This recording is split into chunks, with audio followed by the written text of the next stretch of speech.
মিনা কার্টুনের শেষ পর্বে কি দেখানো হয়েছিল, মিনার সাথে আসলে কি হয়েছিল, তাছাড়া বিখ্যাত কার্টুন মিস্টার বিনের শেষ পর্ব কেমন ছিল। বিখ্যাত কিছু কার্টুনের শেষ পর্ব এতটাই ইমোশনাল ছিল যে এগুলো আমাদের কাঁদিয়ে ফেলেছে। তো বিখ্যাত কিছু কার্টুনের শেষ পর্বে কি হয়েছিল তা জানতে হলে ভিডিওটি শেষ পর্যন্ত দেখতে হবে। আর যারা এখনো চ্যানেলটি সাবস্ক্রাইব করেননি তারা ঝটপট চ্যানেলটি সাবস্ক্রাইব করে ফেলুন। নাম্বার 1, মিস্টার বিন।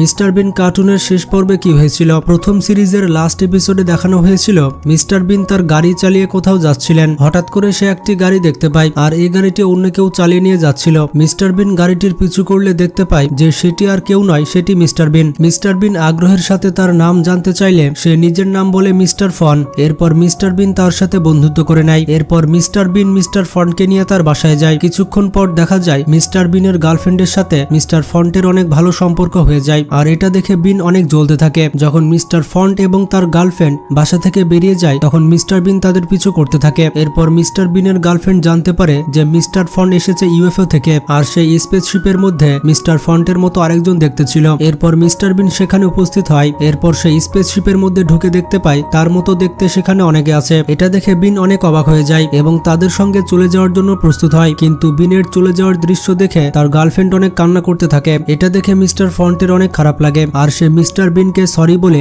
স্পেসশিপ থেকে নামিয়ে দেয়। এরপর মিস্টার ফন্ট আকাশে তারার মধ্যে মিলিয়ে যায়। এরপর মিস্টার বিন তার গার্লফ্রেন্ডের সাথে বাসায় ফিরে আসে। আর এখানে শেষ হয়ে যায় মিস্টার বিনের প্রথম সিরিজের শেষ পর্ব।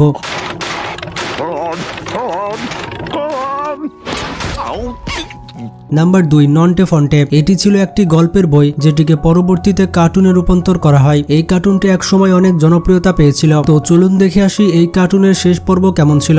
শেষ পর্বের নাম ছিল গুলতির টিপ। এখানে দেখা যায় সুপারিনটেন্ডেন্ট সাহেব গেল্টুদাকে ডেকে পাঠায়। তিনি আগামীকাল ছাত্রদের দুপুরের খাবারের জন্য চিকেন বিরিয়ানির ব্যবস্থা করবেন। দুষ্টু গেল্টুদা এটি শোনার পরে নন্টে ফন্টেকে গুলতি কম্পিটিশনের জন্য তার কাছে ট্রেনিং নিতে বলে। আর এইভাবে নন্টে ফন্টেকে সে কথায় ফাঁসিয়ে দেয় আর গুলতি প্র্যাকটিস করার নাম করে সে সুপারিনটেন্ডেন্ট নাক ফাটিয়ে দেয়। আর তারা শাস্তি পায় যে তারা আগামীকালের দুপুরের খাবার খেতে পারবে না। এতে গেল্টুদা অনেক আনন্দ পায়। অবশ্য নন্টে ফন্টে বাবুর্চি ঠাকুরকে লোভ দেখিয়ে খাবার চেষ্টা করে, কিন্তু সেখানেও গেল্টুদার জন্য তেমন সুবিধা করতে পারে না। এবার তারা দুজন পরিকল্পনা করে গেল্টুদাকে জব্দ করার জন্য। তাদের গুলতে প্র্যাকটিসের নাম করে গেল্টুদাকে মাঠের ওপাশে নিয়ে যায় আর লক্ষ্য ভেদ করার জন্য তারা গেল্টুদাকে বলে মৌমাছির চাকে আঘাত করতে। এরপর গেল্টুদা বাহাদুরি দেখিয়ে সেই গুলতিটি ছুড়ে দেয়। কিন্তু এরই মধ্যে নন্টে ফন্টে তাদের স্যারকে জানিয়ে রেখেছিল যে বিকেল বেলায় গেল্টুদা তার গুলতির প্র্যাকটিস দেখাবে। তো এই কারণে নন্টে ফন্টে সঠিক সময়ে স্যারকে নিয়ে মাঠে চলে আসে। এরই মধ্যে গেল্টুদার ছোড়া সেই গুলতি মৌমাছির চাকে গিয়ে লাগে আর পুরো মৌচাক স্যারের গায়ে এসে পড়ে।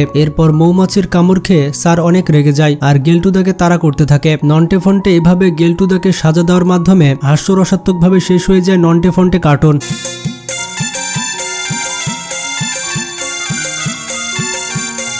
এরপর 3 নম্বরে রয়েছে মিনা কার্টুন। মিনা কার্টুন দেখেনি অথবা মিনা কার্টুনের নাম শুনেনি এমন মানুষ হয়তো অন্তত বাংলাদেশে খুঁজে পাওয়া যাবে না। এটি বাংলাদেশের সর্বপ্রথম এমন কার্টুন যেটি রাষ্ট্রীয় চ্যানেলে দেখানো হতো। এই মিনা কার্টুনের 13টি পর্ব রয়েছে আর এটি ইউনিসেফ কর্তৃক 29টি ভাষায় ডাবিং করা হয়েছিল। বাবা মায়ের আদরের ছোট মেয়ে হচ্ছে মিনা। মেয়েটির জীবনের বিভিন্ন ঘটনার সাথে এই কার্টুনটি শুরু হয়। মিনা কার্টুনের শেষ পর্বের নাম হচ্ছে মিনা এলো শহরে এবং আমাদের মধ্যে অনেকেই এই পর্বটি দেখেছে। বিশেষ করে আমার তো এই পর্বের কথা এখনো মনে আছে। এই পর্বের শুরুতে দেখানো হয় মিনার কাছে একটি চিঠি এসেছে। এই চিঠি পাঠিয়েছিল শহর থেকে সারা নামের একটি মেয়ে। এরপর মিনা চিঠি পড়তে থাকে আর তার পাখিটিকে গল্প শোনাতে থাকে। এরপর কাহিনী চলে যায় ফ্ল্যাশব্যাকে। তখন দেখা যায় দুর্যোগের কারণে তাদের গ্রামে অনেক ক্ষয়ক্ষতি হয়েছিল আর এই কারণে তাদেরকে শহরে যেতে হয়েছিল। শহরে তার ফুপি থাকতো, তার ফুপির বাড়িতে তারা যাচ্ছিল। মিনা, মিনার বাবা এবং রাজু খুবই তাড়াতাড়ি শহরে চলে আসে। শহরের চাকচিক্যময় জীবনযাপন দেখে মিনা এবং রাজু অবাক হতে থাকে। প্রথমে মিনার বাবা তার বোনের বাড়ি চিনতে পারছিল না, কিন্তু অনেক খোঁজাখুঁজি করার পর সে তার বোনের বাড়ি খুঁজে পায়। কিন্তু দুর্ভাগ্যজনক বশত তার ফুপু বাসায় ছিল না। তারা কিছুদিনের জন্য বেড়াতে যাওয়ায় বাড়িওয়ালা তার ছেলের সঙ্গ দেওয়ার জন্য রাজুকে রাখতে চায় এবং মিনাকে পাশের বাসায় কাজ করার জন্য পাঠিয়ে দেয়। প্রথমত রাজুর বাবা রাজি না হলেও তাদের অবস্থার কথা চিন্তা করে মিনা এবং রাজুকে কাজে দিয়ে দেয়। মিনা যে বাড়িতে কাজ করত সেই মহিলাটি একেবারে ভালো ছিল না। তার মালকিন তাকে দিয়ে অনেক কঠিন কাজ করাতো, সারাদিন ধরে তাকে রান্না করাতো এবং নিচ থেকে অনেক বেশি পানি ওপরে তুলিয়ে আনা বানাতো। এই কাজগুলো করতে মিনার অনেক বেশি কষ্ট হতো। মিনা দেখতে পায় তার বয়সী অনেক মেয়ে এমন আছে যারা এভাবে কাজ করে বেড়ায় এবং তাদের মালিকও ভালো নয়। এভাবে মিনার দিন কাটতে থাকে। একদিন মিনার বাবা তার সাথে দেখা করতে আসলে বাড়ির মালকিন মিনার বাবাকে ভুল বুঝিয়ে তার সাথে দেখা করতে দেয় না। মিনার বাবাকে সে ফেরত পাঠিয়ে দেয়। আসলে এই দৃশ্যগুলো যখন ছোটবেলায় দেখতাম তখন অনেক বেশি কান্না করতাম। আর সত্যি বলতে ছোটবেলার কথা এখন মনে পড়ে গেল। ছোটবেলার এই দিনগুলো কতই না ভালো ছিল। এই বিষয়ে আপনাদের মতামত কি সেটি কমেন্ট করে জানাতে পারেন। তো যাই হোক, মিনা এই বিষয়টি দেখতে পায় আর সে অনেক কষ্ট পায়। এরপর মিনা ওই বাসার বিভিন্ন কাজ করতে থাকে, এমনকি তাদের ছেলের হোমওয়ার্কেও সাহায্য করে। আর এরপর তারা অনেক ভালো বন্ধু হয়ে যায়। একসময় মিনা খবরের কাগজে একটি বিজ্ঞাপন দেখতে পায়। এখানে কর্মজীবী শিশুদের শিক্ষাদানের কথা বলা হয়েছে, মানে যেই শিশুগুলো কাজ করে থাকে তাদের শিক্ষার ব্যবস্থা করা হবে। এরপর পাশের বাসার দেওয়াল থেকে একটি আওয়াজ আসে। এরপর মিনা দেখতে পায় সেখানে সারা নামের একটি মেয়ে রয়েছে। এরপর তাদের মধ্যে অনেক ভালো বন্ধুত্ব হয়ে যায়। পরবর্তী দিন মিনা সেই বিজ্ঞাপনের কাগজটি সবাইকে দেখিয়ে বেড়ায়। বিজ্ঞাপনটি দেখে কেউ যেতে চায় না, তবে শুধুমাত্র সারা রাজি হয় আর বিদ্যালয়ে যেতে চায়। এরপর মিনা যখন পানি ভর্তি বালতি নিয়ে কষ্ট করে সিঁড়িতে উঠছিল তখনই মিনা তার ফুপুকে দেখতে পায়। তার ফুপু ওই বাড়িওয়ালার সাথে কথা বলছিল। এরপর তার ফুপু তাকে সঙ্গে করে নিয়ে যায়। এরপর মিনাকে আর কোথাও কাজ করতে হয়নি। অন্যদিকে সারাও সে বিদ্যালয়ে পড়ার সুযোগ পেয়েছিল। এরপর খুব হাসি খুশির সাথে মিনা কার্টুন শেষ করে দেওয়া হয়। এই পর্বে দেখানো হয়েছিল শিশু শ্রমের বিষয়ে। ছোট শিশুদের দিয়ে অনেক ভারী ভারী কাজ করানো যাবে না, এটাই দেখানো হয়েছে এই কার্টুনে।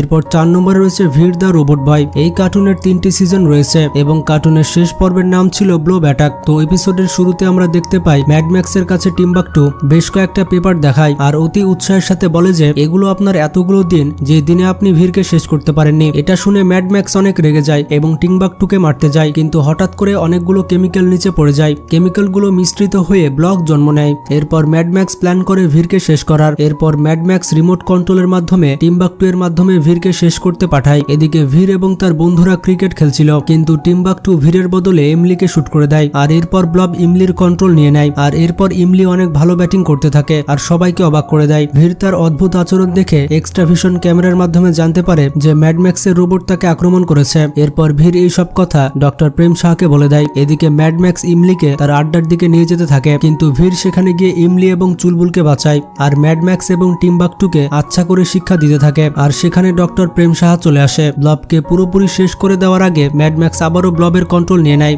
আর ভিড়ের উপরে আক্রমণ করে দেয়। কিন্তু ভিড় ব্লবকে শেষ করার জন্য ডক্টর প্রেম সাহা যে পদ্ধতি বলেছিলেন সেটি অনুসরণ করতে থাকে। অনেক চেষ্টা করার পর এক পর্যায়ে ব্লবকে ভিড় শেষ করে দেয়। টিম্বাকটু তখন আফসোস করে ম্যাড ম্যাক্সকে বলে আজকে আপনার ফেল হওয়ার আরো একটি তারিখ যোগ হলো। আর এই দৃশ্যের সাথে কার্টুনটি শেষ হয়ে যায়। তো বন্ধুরা, জনপ্রিয় কার্টুনের শেষ পর্ব কেমন ছিল তা তো আপনারা দেখতে পেলেন। এর মধ্যে কোন কার্টুনটি আপনার ভালো লাগতো সেটি কমেন্ট করে জানাবেন আর ভিডিওটি বন্ধুদের সাথে শেয়ার করে তাদেরও জানার সুযোগ করে দেন। তো ভালো থাকবেন, টেক কেয়ার।